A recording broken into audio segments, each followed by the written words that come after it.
Depuis 2004, l'Agenda 21 de la culture est devenu une référence pour les politiques locales dans le monde entier. Le Québec a été le premier État à adopter son Agenda 21 de la culture pour le Québec.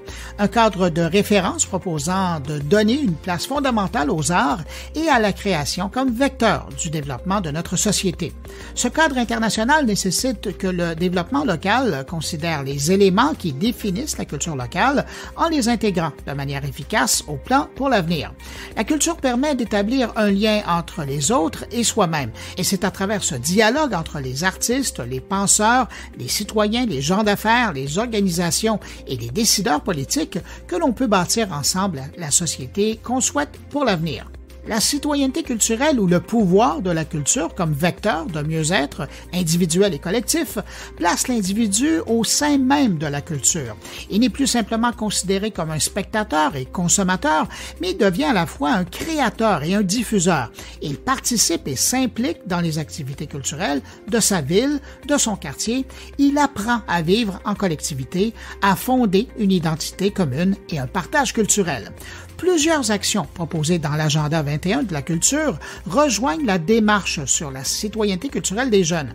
La culture permet de comprendre le monde, touche aux valeurs, aux modes de vie, aux traditions et change parfois des vies. On comprend donc que la culture a une place fondamentale et un grand impact sur notre collectivité. Mais comment et pourquoi mesurer l'impact social de la culture? Par quels moyens? Quels sont les défis à relever pour y arriver? Pour trouver des réponses, nous aurons deux invités, Michel Vallée et Jordi Pasquale. Michel Vallée, c'est le PDG de Culture pour tous depuis 2021. Il est un expert en médiation culturelle ainsi qu'en culture à impact social. Et Jordi Pasquale, eh bien, c'est lui qui a élaboré et chapeauté la mise en œuvre au niveau mondial de l'Agenda 21 de la culture. Alors, dans un premier temps, nous parlons à Michel Vallée dans un instant.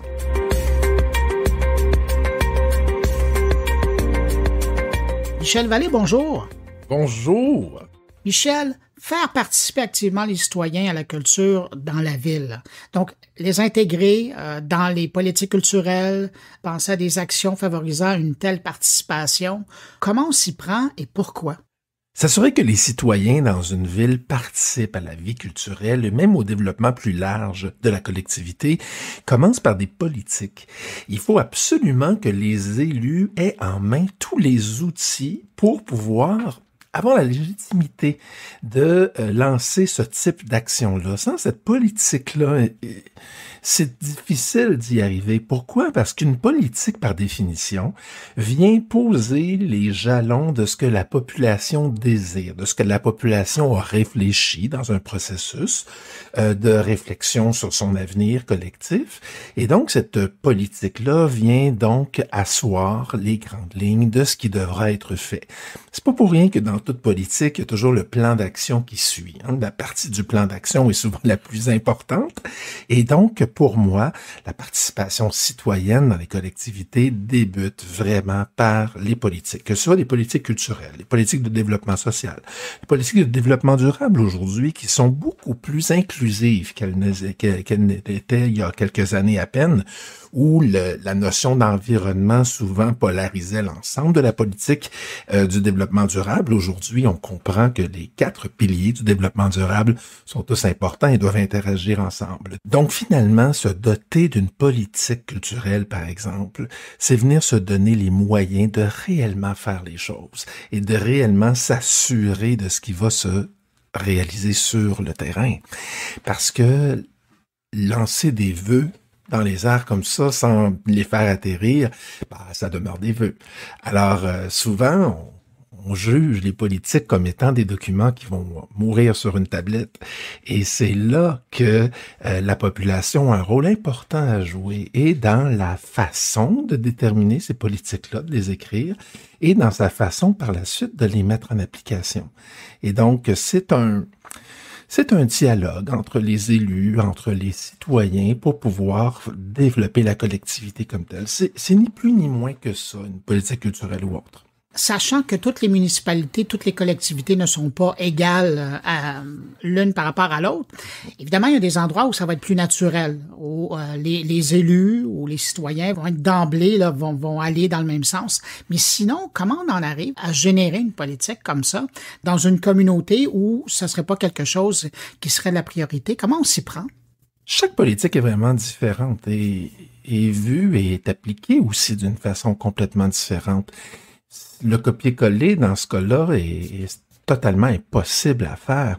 Dans une collectivité X, la politique va toucher, par exemple, si on prend l'exemple de politique culturelle, va toucher la protection des bâtiments patrimoniaux, la professionnalisation de l'artiste, surtout la reconnaissance du côté professionnel des artistes.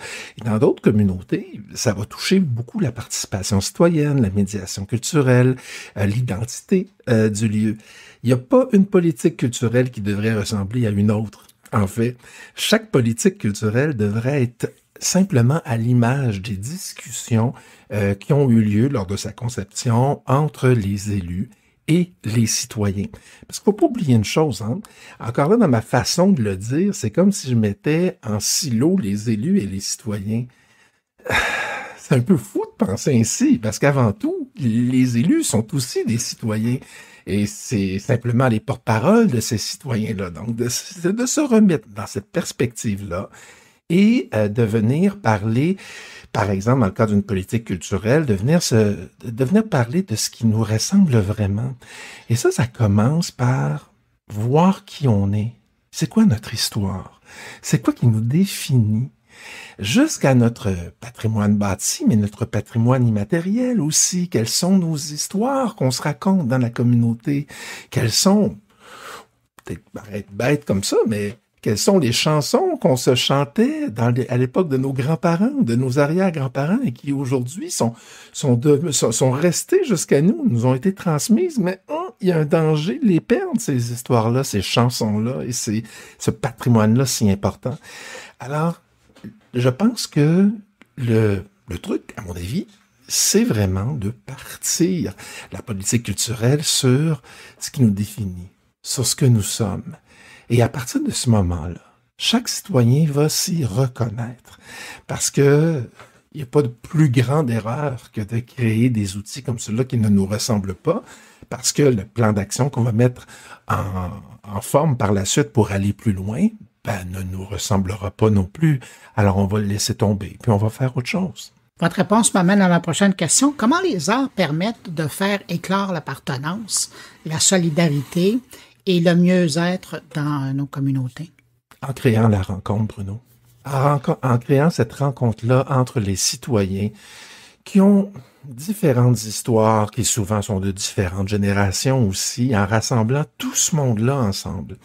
La culture a ce pouvoir de créer la rencontre et de créer donc la rencontre entre, oui, le travail des artistes et les publics, mais de créer les rencontres entre le public avec ses concitoyens aussi. Et c'est là que ça prend tout son sens dans toutes les collectivités du Québec, par exemple, de partout sur la planète, en fait. Et ça, que ce soit à échelle d'une ville ou même à échelle d'un quartier. La culture a ce pouvoir-là de réunir et de créer le contact, de créer le regard vers l'autre.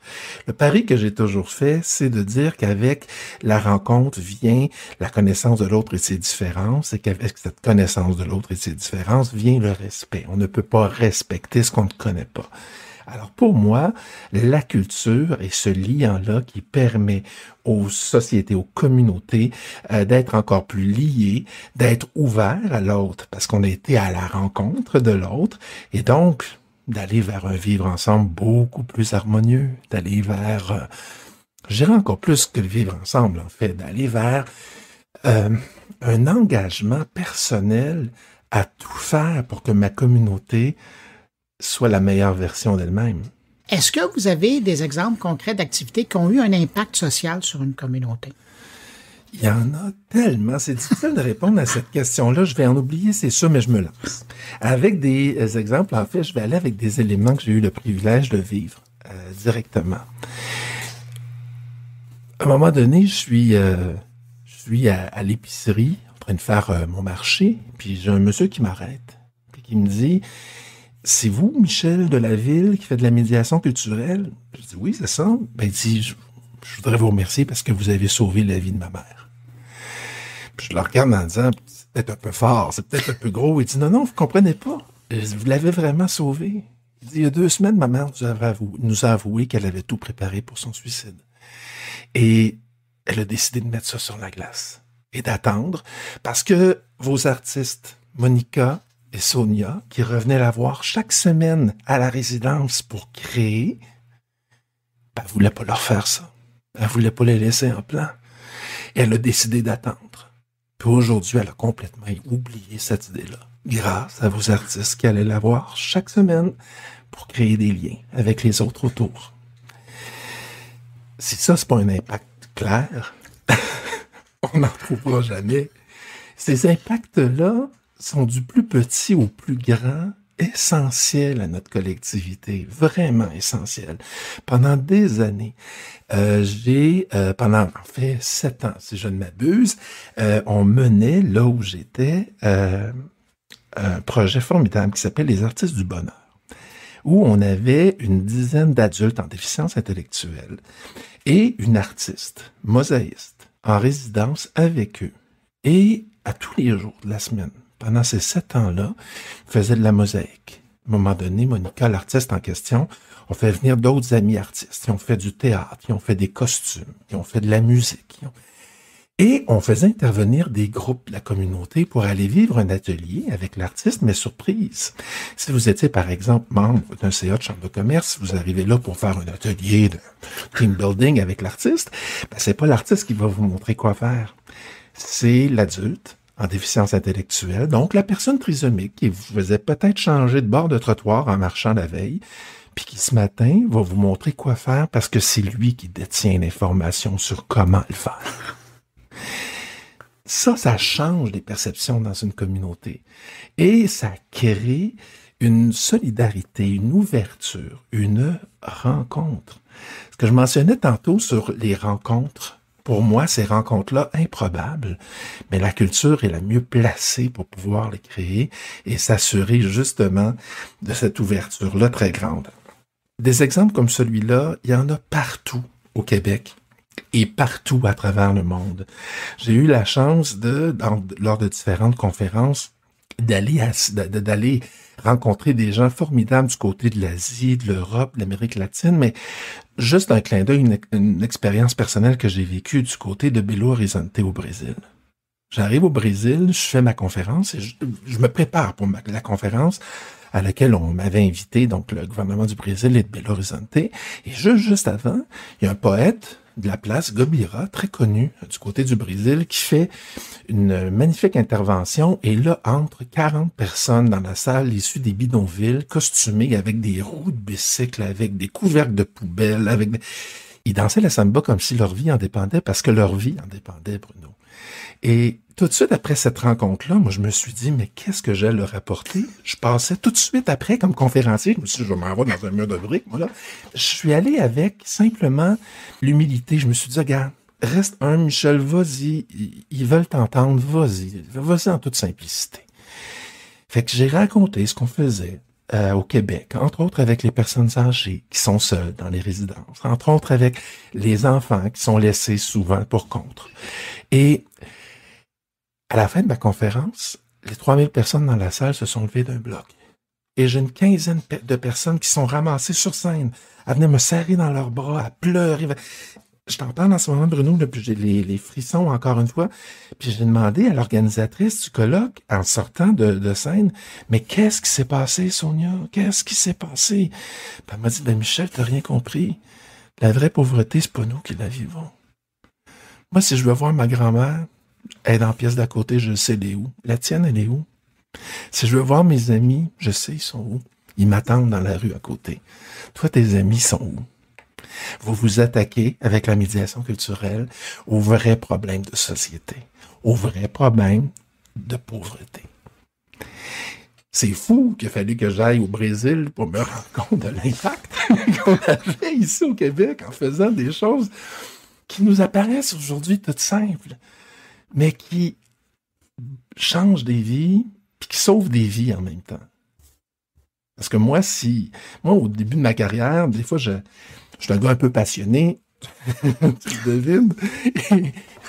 Et au début, il y a quelqu'un qui m'avait dit à un moment donné, Michel, arrête, là, relaxe un peu, tu sauves pas des vies. Désolé. La culture peut sauver des vies. La culture transforme des vies. La culture sauve des communautés entières. Parce que la culture, c'est ce que nous sommes. La culture, c'est notre identité. La culture, ce n'est pas que les différentes techniques artistiques ou ce qu'on va retrouver dans les théâtres ou les musées, mais c'est aussi les rencontres que l'on fait. C'est aussi les partages que l'on fait. Aux Journées de la culture, cette année, il y avait des activités formidables où des artistes faisaient des partages dans le cadre d'un gros souper spaghetti dans certaines régions du Québec. Ben, l'année prochaine, 3 mois, je le mets à mon agenda parce que je veux faire partie de ces soupers spaghetti-là. Parce que ça fait partie de notre culture. Ça fait partie de qui nous sommes. Ce qu'on vient d'entendre, c'est des exemples qui sont très concrets. On ne se pose même pas la question à savoir l'impact social de la culture. C'est évident. Mais si on prend un pas de recul et on regarde ça plus globalement, comment on peut mesurer efficacement l'impact social de la culture? C'est toute une question. Mesurer l'impact social de la culture, c'est le rêve d'une vie en ce qui me concerne. Et c'est le rêve de tous les animateurs culturels et médiateurs culturels. Parce que ce qu'on a en ce moment pour pouvoir prouver l'impact de la culture, ce sont nos histoires. Ce qu'on appelle le storytelling aujourd'hui, dans les différents médias sociaux.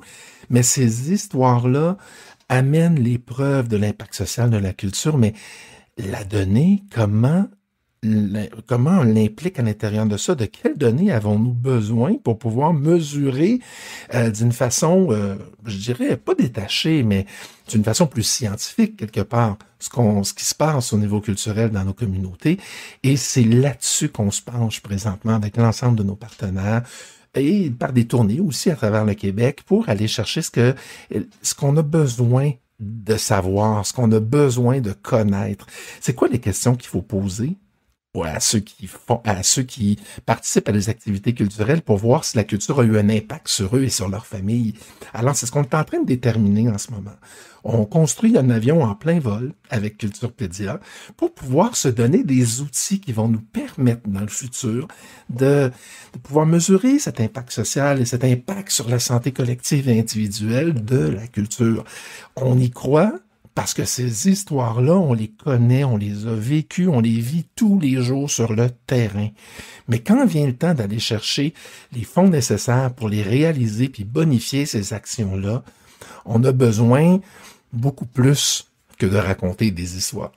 Alors, la donnée culturelle pour mesurer l'impact social demeure pour l'instant un rêve, mais que je sais atteignable parce qu'avec, comment on dirait ça, avec comme on dirait ici au Québec, avec la tête de cochon qu'on a tous au niveau du milieu culturel en ce moment, de vouloir mesurer cet impact-là, je suis persuadé qu'on va y arriver. Parce qu'autour de la table, avec Culturepédia, il y a des joueurs de tout le Québec et des francophonies canadiennes qui sont là et qui ont en tête le même rêve, celui de pouvoir avoir en main des outils pour en faire encore plus et avoir un impact encore plus grand. Mais pour ça, il faut d'abord prouver l'impact qu'on a actuellement. Michel Vallée, PDG de Culture pour tous, merci. Merci à vous.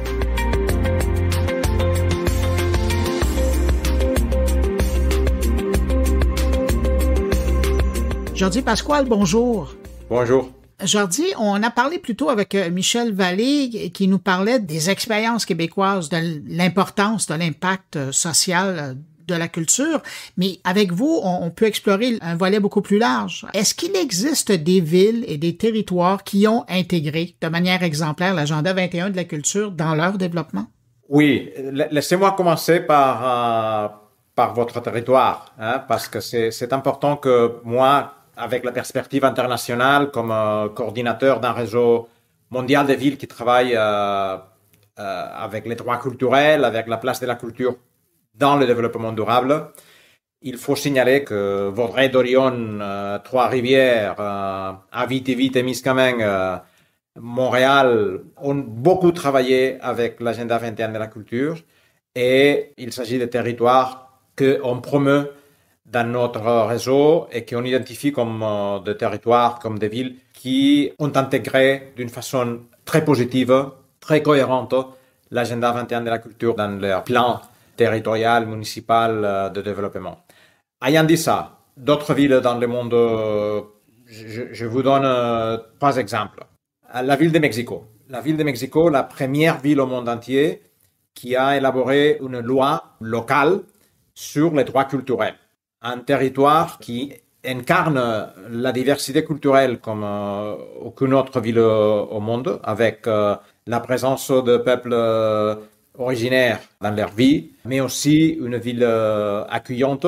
La loi des droits culturels s'appelle droit culturels des habitants et visitants de la ville de Mexico.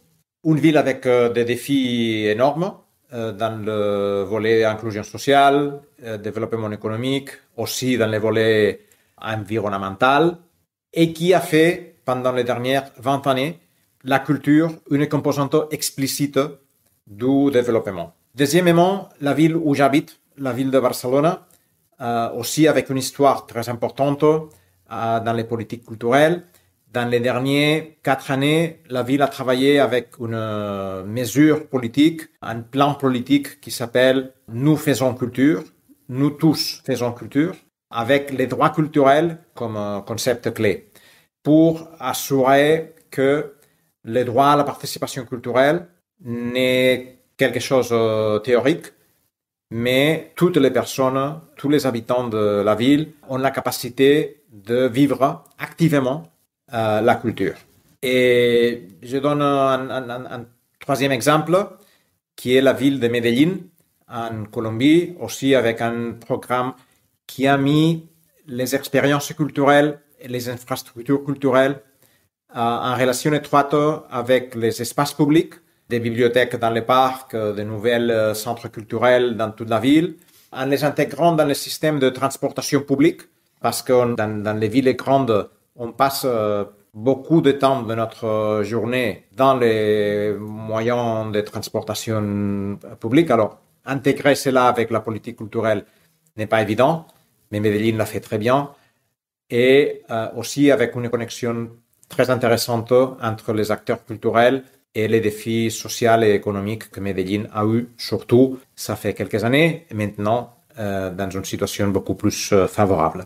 C'est intéressant l'exemple que vous donnez de l'intégration dans les transports en commun. Si on reste avec les exemples qui sont hors Québec, donc Barcelone et Mexico, quand vous regardez ces grandes villes-là, et vous pourriez peut-être en avoir d'autres que vous avez en tête, quand vous regardez les défis qu'ils ont eu à relever pour arriver à appliquer de façon efficace l'agenda 21 de la culture, ça a été quoi les gros défis pour ces villes-là? Il y en a plusieurs de défis, mais laissez-moi les résumer en 2. Et je crois qu'on doit commencer avec un peu d'autocritique, de critique constructive chez les acteurs culturels, parfois dans une zone de confort qui permet d'avoir comme public des personnes, des membres de la société qui appartiennent surtout à une classe avec une bonne éducation, avec quelques moyens économiques, le jeune, mais qui ne garantit dans leur programme, dans la majorité des villes du monde, les grandes infrastructures culturelles ne se confrontent d'une façon explicite aux obstacles qu'une partie pas mineure de la population a pour participer à leurs activités. Et si on travaille avec les droits culturels, à notre avis, les droits culturels, c'est les cadres qui favorisent que personne ne laisse pas de côté, que toutes les personnes qui habitent dans un territoire sont appelées à participer au projet de développement en commun. Et c'est aussi les cadres qui garantissent que la culture a une relation étroite avec les libertés, la liberté d'expression, manifestation, association, mais aussi les droits à l'éducation, les droits à l'espace public. Si on applique ces cadres, si on considère les cadres des droits culturels, on est obligé d'identifier les obstacles. Et cet effort d'identifier, et je vous donne des chiffres très récents d'ici, chez moi, à Barcelone, Si la moitié de la population qui habite dans les quartiers plus populaires ne participe pas dans les activités de grandes infrastructures culturelles de la ville, alors c'est un échec. Mais c'est surtout un échec des grandes infrastructures culturelles de la ville qui n'ont pas arrangé, qui n'ont pas préparé des activités qui puissent séduire ces personnes. Peut-être parce que le programme se développe seulement dans le grand bâtiment. Peut-être parce qu'il y a une différence, une difficulté de langage que les institutions utilisent. Peut-être parce qu'il y a les moyens. Voilà, aller à l'identification des obstacles, c'est quelque chose de très important. Très importante. Et je donne ici, il y a quelque chose d'important qui met en relation les grandes infrastructures culturelles d'une ville avec la politique publique. Les institutions publiques, bien sûr, peuvent demander un effort supplémentaire aux institutions culturelles d'une ville. Parce qu'à la fin, laissez-moi être un peu provocateur, ce sont les personnes qui ont plus besoin d'expériences constructives dans le domaine de la mémoire ou de la créativité ou de la diversité.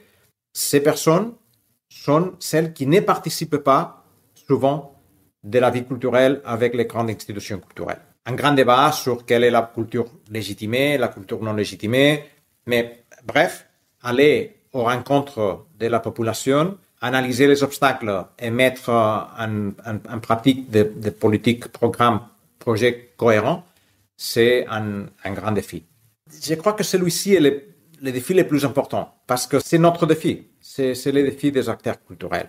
Après, il y a un deuxième défi qui est celui de l'évaluation des politiques culturelles, des indicateurs qu'on utilise. Et ici, c'est vrai, il y a un effort qui reste à faire pour les équipes qui commandent les plans de développement à long terme des territoires.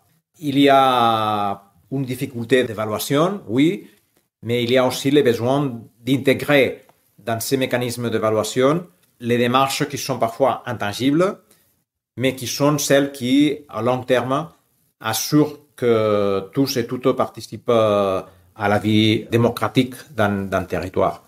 Aujourd'hui, il y a des évidences sur l'importance d'intégrer la politique culturelle avec les espaces publics, d'intégrer la politique culturelle avec le développement économique et l'attractivité d'un territoire, de mettre en relation aussi la politique culturelle avec les défis de l'inégalité des genres, d'origine, de revenus.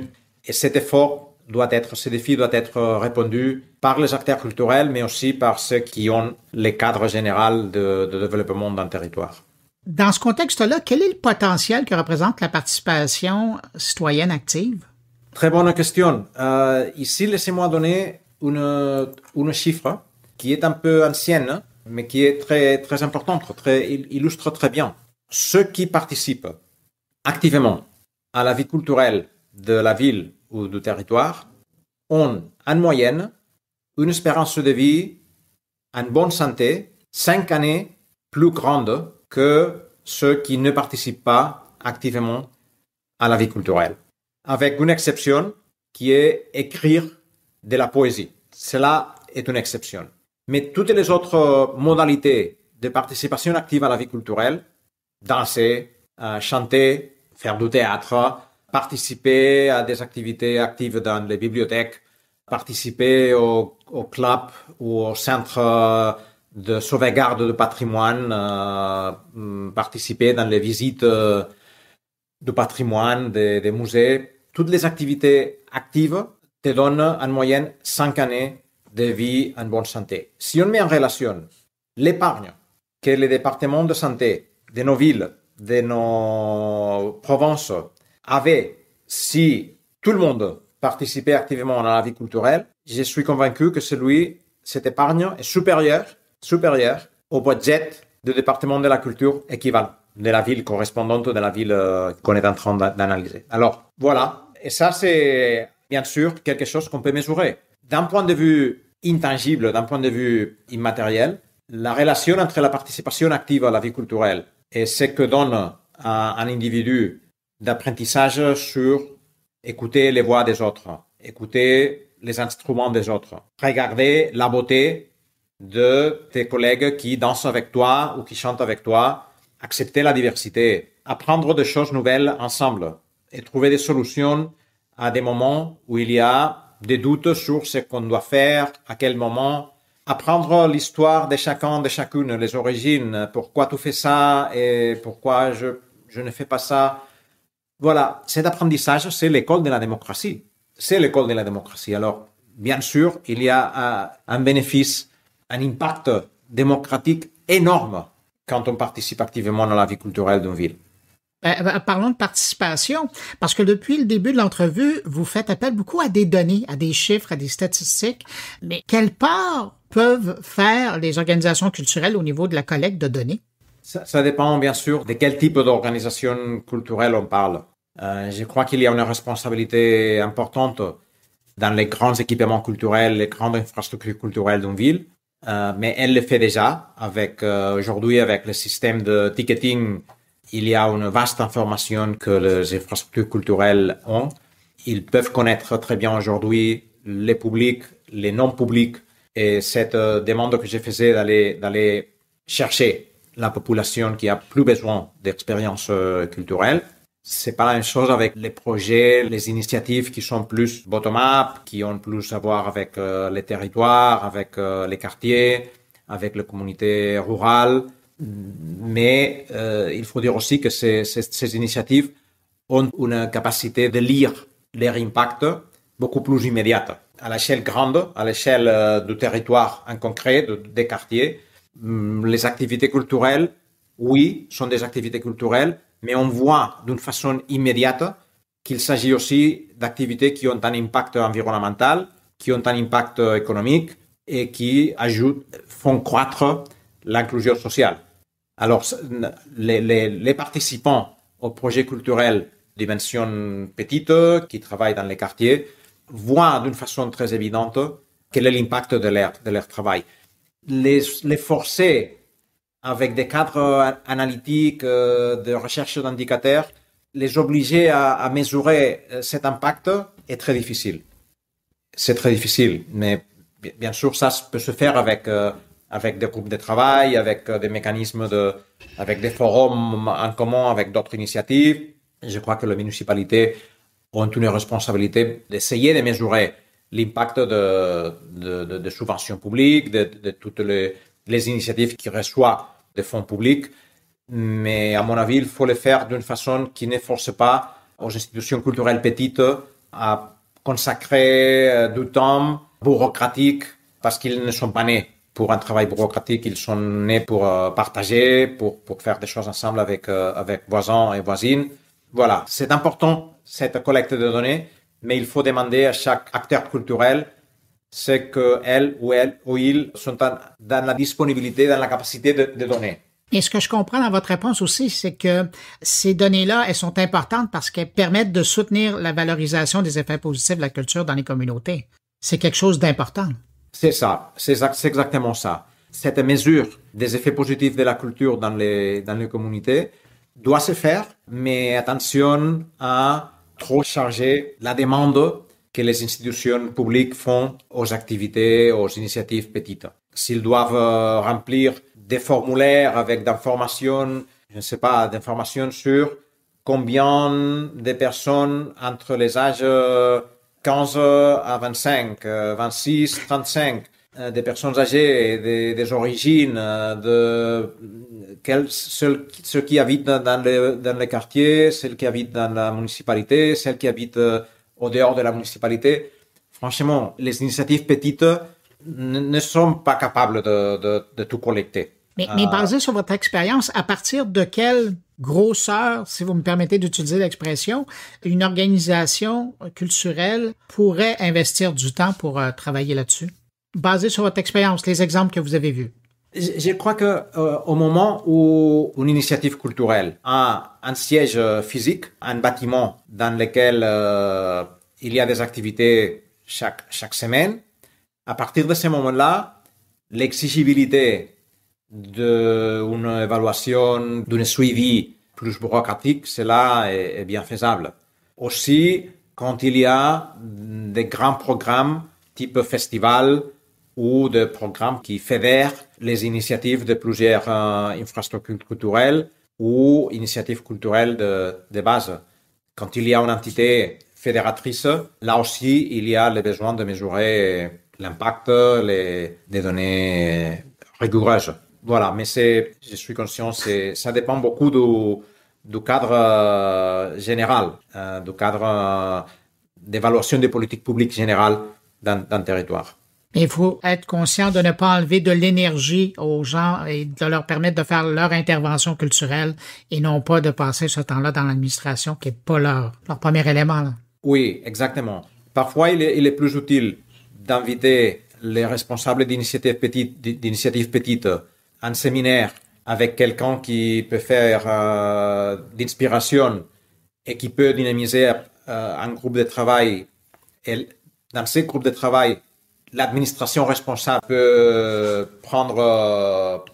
avoir de l'information sur quels sont les défis, sur comment les initiatives petites sont en train de travailler, tandis que les initiatives plus grandes, les infrastructures culturelles plus grandes, elles sont capables d'aller bien au-delà et d'analyser en détail l'impact public, bien sûr, toutes les activités, les besoins, la dimension économique de toutes ces activités. Voilà. Mon invité, fondateur et coordonnateur de la commission culture de l'Organisation internationale Cités et gouvernements locaux unis, qui a élaboré la mise en œuvre au niveau mondial de l'agenda 21 de la culture. Jordi Pasquale, merci infiniment d'avoir partagé vos réflexions. Mon plaisir. Merci beaucoup. Que faut-il retenir de cet épisode? Eh bien, probablement que la culture a le pouvoir de réunir et de créer le contact et le regard vers l'autre. Par différents exemples concrets, Michel Vallée nous a démontré que la culture peut changer et sauver des vies à travers les rencontres et les partages qu'on fait. Partout dans le monde, des défis sont relevés par des villes et autres territoires pour mettre en œuvre les droits culturels au sein des politiques culturelles. De Mexico à Montréal en passant par Medellín et Barcelone, les activités culturelles apportent toutes sortes d'expériences qui, nous l'avons entendu, peuvent avoir un impact sur notre santé et notre bien-être. La mesure de cet impact vise donc à soutenir et renforcer les effets positifs de la culture sur les communautés.